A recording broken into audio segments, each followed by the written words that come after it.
Oh boy, so there's a lot of talks about this PC release of Rebirth, and everyone is going through something different, no matter what build you have. Unless you have a high end build, then you're only dealing with minor issues. And that's the thing about this PC port. If you don't own a good CPU, if you don't own an NVIDIA GPU, which I did mention on my review, you're pretty much excluded from playing this game. Common reoccurrence is the stuttering and a lot of frame dropping going on when you're traversing through the world, more so when you're in town hubs. That's what I noticed also on my end when after like I dropped my review. So I want to put this out first because this is basically a follow-up to my review, and I did disclose that I'm not sure whether or not the game is good from here on out, if it's functional, but I should have just waited and kind of kept playing the game more. Because these type of games, they do take forever to cover, and I already went through the game personally, and I just wanted to talk about the game overall. I already completed the first region of the map when I made that review. I already completed it, and I didn't really deal with any big issues. Yes, I dealt with minor issues like what Digital Foundry has said. It's very insightful, and I highly recommend you guys to watch their videos as well on this case. I noticed there was frame dropping when you're turning the camera, or there was some stutters when you're going to towns, or like when going into areas that are more populated compared to traversing through the overworld when you are free roaming. After that, how I saw it when I was dealing with these minor issues is it's like, oh, the game kind of stuttered, but it was pretty much loading up the game's area or map, right? And I never really dealt with that ever again. According to Digital Foundry too, that once you boot up the game again, yeah, like you don't have to deal with those stutters since they already kind of compiled the shaders and everything. There's so many layers, like optimization, technical issues to the situation, and there's like, yeah, there's a lot of compiling shaders and the game rendering at the same time. There's these stutter issues depending what GPU you have, because if you have an AMD, that's just you're just out of the picture at that point. Like, and I did actually brought that up to my review. Now, I didn't know that the whole AMD situation was much worse, but the fact that they already excluded FSR was already kind of like suspicious of this port, because again, it's just excluding performance. If Square Enix's purpose is trying to expand their player base and make everyone play their game, yes, they should cater to every single build they can. But it seems that they really just focus on NVIDIA. But even NVIDIA users are going through a lot of issues. Like if you own the 30 series, or even some people who own the 40 series. Apparently, like there was a situation, I was watching Blitz's video, that people were dealing with issues on the NVIDIA overlay. Now, I personally did not experience that at all. Because again, I have a 12-core processor. I have the 7900X. And I run a 4070 Super, so yes, I do deal with stutters time to time, but like after that, like I don't deal with it anymore. Like the game is completely fine. I'm about to do a showcase of the game eventually, but I just wanted to make this follow-up video that just to let you guys know that it's not safe to purchase Rebirth as of now until they proceed to go on with different fixes. But yeah, anyway, back to the whole NVIDIA overlay. People just had to turn off the overlay for the game to not stutter or work properly. And I was like, what is happening with this port? I guess I'm just very blessed that I have a high-end PC. I don't own a 4090. I kind of wish I did, but I do have a good CPU. And I think that's what I noticed throughout this generation of PC ports, or just PC releases. Like a lot of these games are requiring a lot of high-end CPUs. They really utilize a lot of CPU for your games. Like, the most recent situation that I could think of was Monster Hunter, where this was just the beta, but people during the beta on their PCs, they were dealing with polygon environments and monsters on the field during the beta, and I was like, oh man, this is looking kind of bad for a while, just because people didn't have like a certain CPU. It could run like on mid-end GPUs, but you needed like a way better CPU from what I remember. I'm not entirely sure in that situation. I mean, and also if we're going back further, I mean, Starfield was required for you, like if you wanted to run the game on like a decent performance, you need a really high-end CPU to, you know, play these games. So yeah, a lot of these PC ports right now, I mean, I even saw apparently Spider-Man 2 on Steam is not running as well. So it's not just a Square Enix thing, it's an industry thing right now, and I do think first impressions really do matter to the situation. It's not looking too well on for those who mainly be on the PC platform. And I don't know what other problems are occurring for Rebirth. There's probably like a whole ton since everyone has different builds. It sucks because like I look crazy now because considering how like, yes, there's the review, but like I keep praising this game so much because this game was literally peak for me last year, and I'm playing it again. I'm really enjoying it, so I'm still playing the game, but I'm kind of seeing more of the apparent issues that are currently happening. I don't know if it's just a placebo effect, just the fact that I know now. When you're in town hubs, there's like big performance drops, or like there's just maybe even freezes. You may deal with freezes and then the game will resume again. That happened to me a few times already, but after that the game was like completely fine. It just started to operate normally. It's so weird because look, they even have this video here. Here, I'm gonna just put this up for you guys. They have this video showcasing so many, or showcasing like these different PC builds that range from different specs. So to minimum, they have a i3. Like the specs is kind of crazy for this because it's an i3, but then it has a NVIDIA GPU of a RTX 2060. But that is not bad, you know. That on a 1080 resolution, that is completely not bad.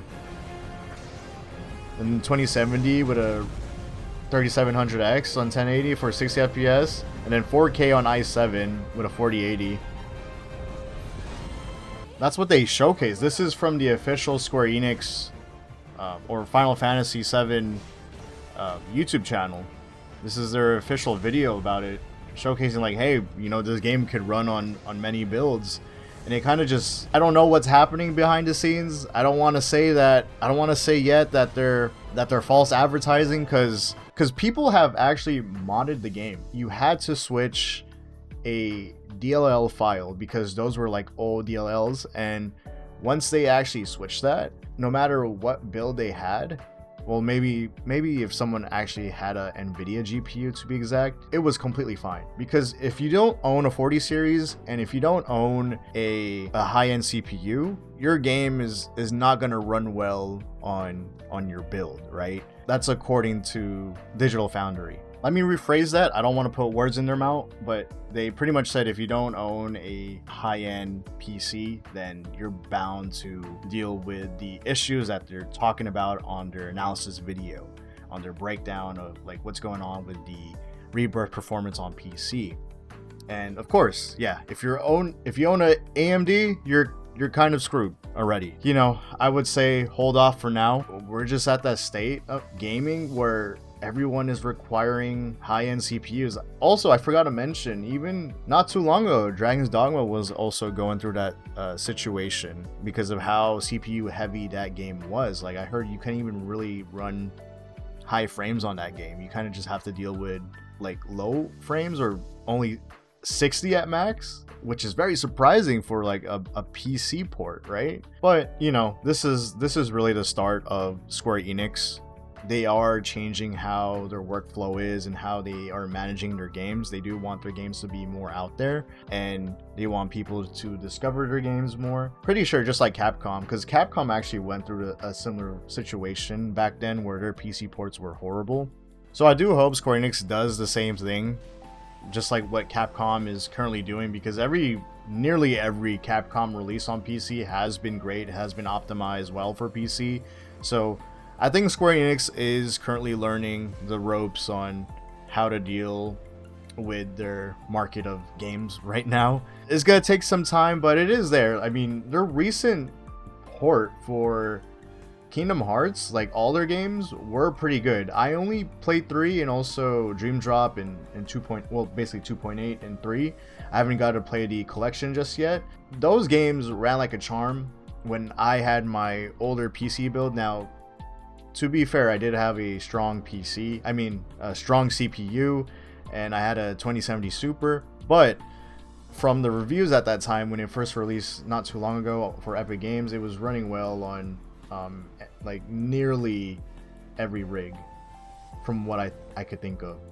So, you know, I clearly believe in them on what they can do. I just hope that they could just get it together. All it takes, like with a mod, is to switch a old DLL file that's in this game, because this is run by an old engine. I mean, even Digital Foundry said like they were surprised, despite all the issues, they were surprised of the scale of this game, of how it's like made. It's actually pretty impressive considering this is developed and made by the Unreal Engine 4, which is a pretty old engine at this point. It's not anything new. It's like what, a decade old, I think. So for it to have some sort of function to it is, yes, it is very surprising in this level, in this scale that we're seeing. And this is the biggest open world game compared to any Unreal Engine 4 game. Square Enix has that magic somehow. They just gotta optimize that magic in some sort of way. I mean, again, like, this is one of their biggest games, right? Currently, they're eventually bound to fix this. I mean, FF16 currently, I think, is a decent port. I don't think there was like crazy bad issues. Yes, it was actually dealing with some stuttering as well, but there are ways to like tweak your settings to kind of combat that. And you do have to rely with dynamic resolution if you do want the game to run properly. I personally didn't have to, but it's crazy how a simple switch of a DLL file you have to do in a mod actually fixes the game for nearly everybody that owns an NVIDIA. I did just read upon some users. They said that it's still not operating well. So I don't know what's going on. Everyone's going through different things. We're discovering. I'm just like you guys. I'm just kind of lost on what's happening. We're all discovering all these different problems and issues and ways to combat this. But I just hope we could all just get it together at this point. Or I mean Square, so everyone can enjoy this game. This is one of their biggest games. I clearly enjoyed this. I loved it. The combat, the story, the visuals, just the activities you could do in this game. It's so fun. And to wrap things up, is this the definitive version to play? More so no, but it kind of is if you have the right build, of course. Which is very expensive to have. The PS5 Pro was actually the winner in this. I mean, to be honest, I made a short. Coming from base PS5 to PC, the graphical fidelity isn't too far off. I mean, even here on minimum to recommended, like, you can't really notice like the details, right? Obviously, like, there's just less vegetation here, but like the overall graphical fidelity is still there. So when I was playing it on ultra settings, I didn't see like a big difference compared to PS4 to the PS5 upgrade of Part 1 remake. I would say just save your money, wait until the PS6. I'm pretty sure they're gonna do an upgrade for that, right? Or just go for the PS5 Pro. And also, you don't have to like buy other games on a whole other platform. You could have all your games still in one platform on the PS5 Pro. It's just that you have to probably buy the disc tray if you're a physical owner of these certain games. I think at the end, the console kind of wins this experience, especially if you want like a stable 60 FPS with good visual like resolution and quality. Yeah, it's there. Obviously, compared to base PS5, like, if we're not talking about resolution and frame rate, the graphical fidelity is still there. It's just the problem with base PS5, it had a blurry look to it. It had like a whole blurry visual when you're playing on performance mode, so which is why a lot of people kind of went to play graphics mode on a stable 30 just to have that crispier quality. But I just couldn't do it because I don't like playing on 30 FPS, and to be honest, like, my experience on performance mode wasn't as bad, and I was very surprised that the game ran a stable 60 throughout majority of the game. And this scale, because it had like no loading screens, like, there's this, all these maps are basically connected, guys. You could run back to these places if you wanted to, and the scale is like humongous. you know, like there's logical reasons why the game operates the way it is right now, and I think when Square Enix starts to put their focus on optimization for PC, man, I could only imagine if they actually did that for release, because it would have, I think the game would have been really, really popular. It really would have. But alright, I'm going to wrap up my video now. Sorry about the whole yapping about this situation. I feel guilty. I'm surprised. Guilty on the review because it was an inaccurate review. This is my follow-up. I apologize for that.